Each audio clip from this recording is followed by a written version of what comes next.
me to be as I wish I was 30 years ago. You already know her because you chose her. She is international slave and Northeast slave. You know her as BlueFrost. But I'm supposed to read this bio, which is nowhere near as interesting or as brilliant as she is. BlueFrost is a devoted wife and slave to Master Blue, is the 2018 International Slave Title holder and the 2017 Northeast Title holder. She is the co-founder and co-visionary of the Leather Houses of Color Coalition and the mistress of the House of Blue, a leather-based family based in Southern Maryland. Boy, does this not do her justice. Where are you, Blue? Frost? I wish I were.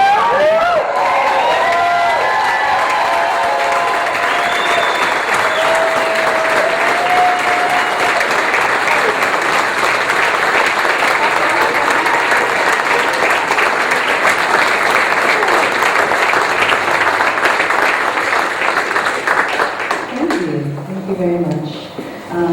First, I'd like to thank MSC for inviting me to speak. Thank you, Mrs. Taylor, for putting me on the program tonight.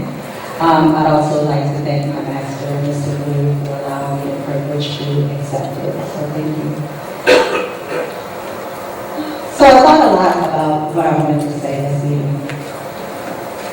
I was wondering why I was put here between Slave Rick and Guy Baldwin. I'm thinking, what do all of us have in common? And then I thought, it's what we all have in common. We all have a story to tell. It's just that we've heard bits and pieces of theirs. Our traditions live is the title of the program, and a tradition is defined as the established custom or belief that's been passed on from one generation to another.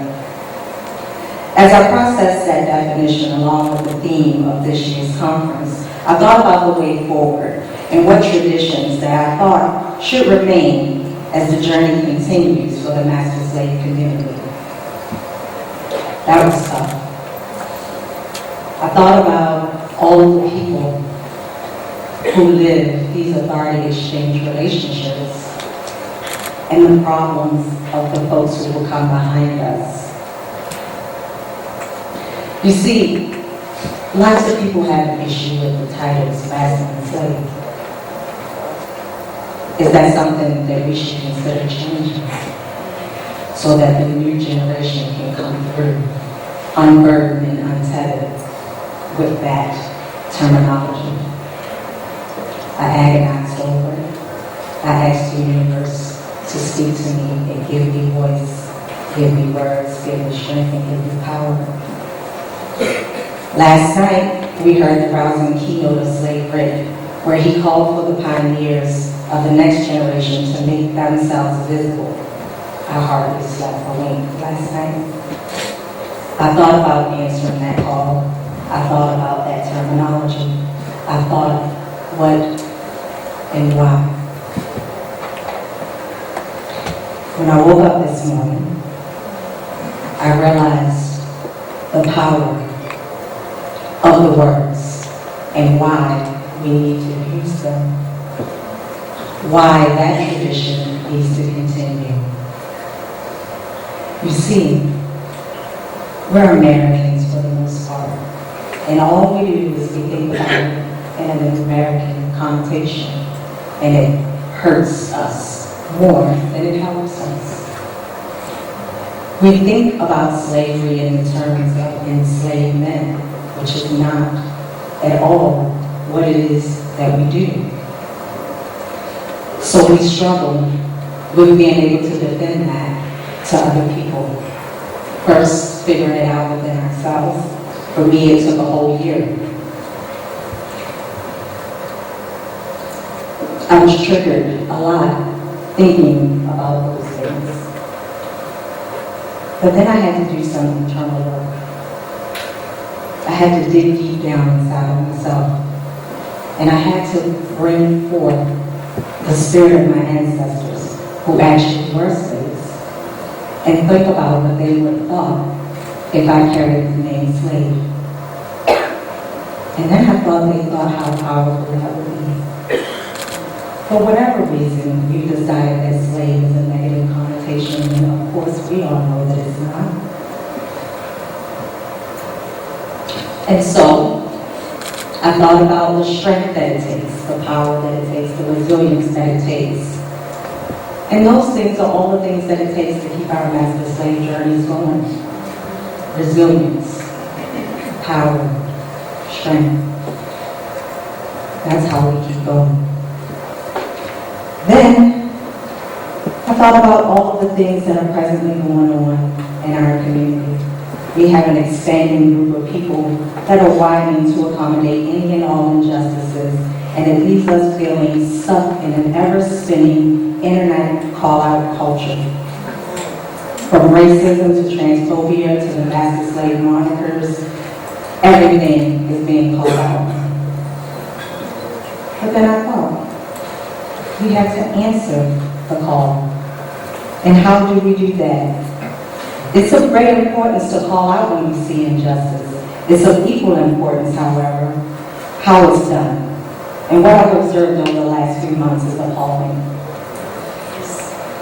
With folks that are up in arms, drawing battle lines and recognizing the trauma of the marginalized, straight into the same hurtful speech and behaviors that we're trying to combat, getting drunk off the blood of the wounded against the few and dwindling spaces we occupy in the name of social justice. That has to stop.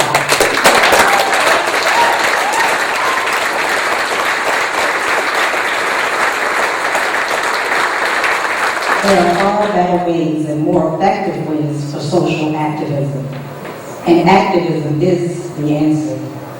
It's the answer to transphobia and racism and every other ism, to stand up against such things. It's stuff that is standing up has been something that has been done for centuries, for generation after generation. They all had something. The black civil rights movement, people had to stand up. The Vietnam, people stood up. The AIDS, HIV crisis, people stood up. It is time for us all to stand up. It is essential in today's climate that we stand in solidarity with all groups in order to take on the multiple systems of oppression that is working together against all of us. We need to answer the call. The tradition that needs to be continued is to answer the call. The call to what you have said. The call to service.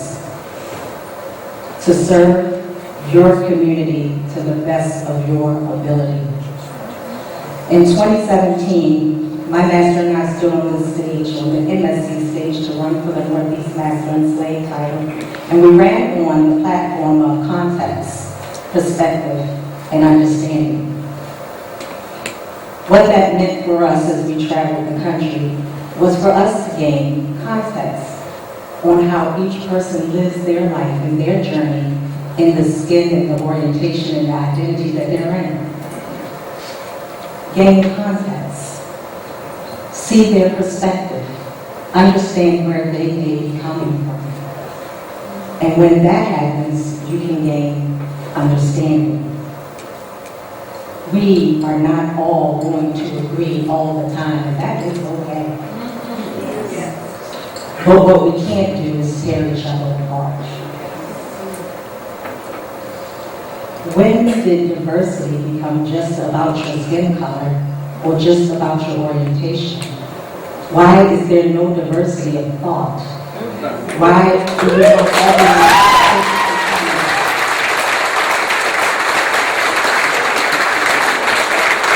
When you have diversity of thought, that is when you truly grow.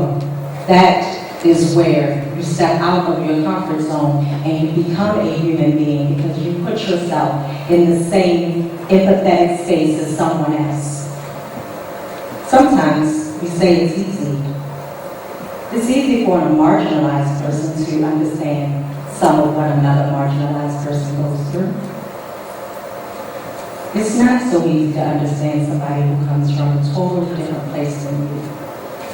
But with patience and understanding, you can get that context. The second part of that we did was with kindness and love. When you call out is very, very toxic. It's a very finger-pointing thing. But when you call in, you're engaging in conversation. You're engaging in making things better. You are deciding that you want to talk to folks with kindness and love, and that you get it. That's it. You just have to get it. Now that comes with some sacrifice. We're not going to be able to just serve and everyone be comfortable. You're going to have to sacrifice some of that comfortability and listen to different opinions. The only way we're going to do this is with a consistent effort. We have to have focused, measurable actions to actually change something, as opposed to actually talking about changing something. So you know how when you're at work and you have a meeting and you don't want to go to that meeting because you know it's foolishness? You're like, this could have been done in an email. The same is not true when you're trying to get to know a person. It cannot be done in an email. It cannot be done in a Facebook post. You need to sit down and talk about it face to face, together, as humans.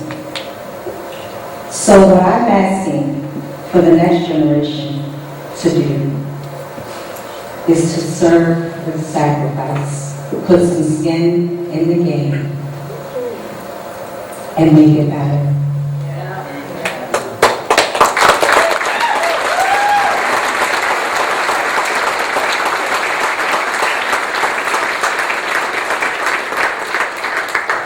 And it's already getting better. But there are things that we're losing. We're losing our spaces. We don't have very many spaces to be in together.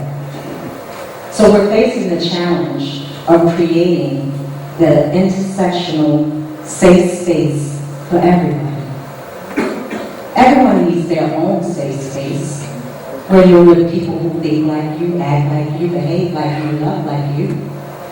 But then, to have diversity of thought, you go out to find out how other people live, love, and behave. And when we do that, it's easy. Use your brain. If you are uncertain or unsure that if you said something or will say something that is less than optimal, don't say it.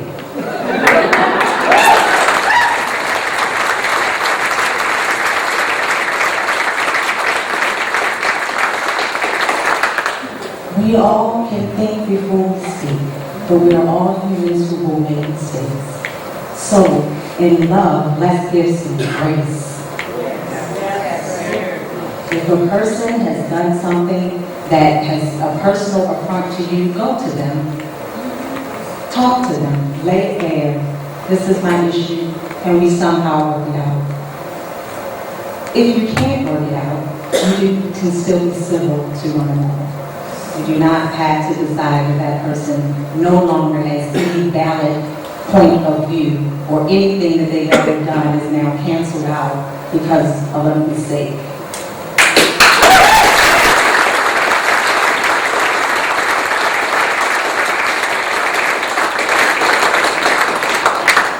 We must not allow ourselves to be divided. What I noticed with the leather quilt is that there are patches from organizations across the country. And all of those patches are single patches all the way up until you link them together to the quilt. And then that is the power that we're all linked by. So if all of us as a group come together, show our power, forgive each other as family, help people walk the road to restorative justice, and answer the call to serve. Because, as Mama Rogers stated, we have a foundation that we're standing upon. We have to continue to make it sturdy for the folks that's coming behind us.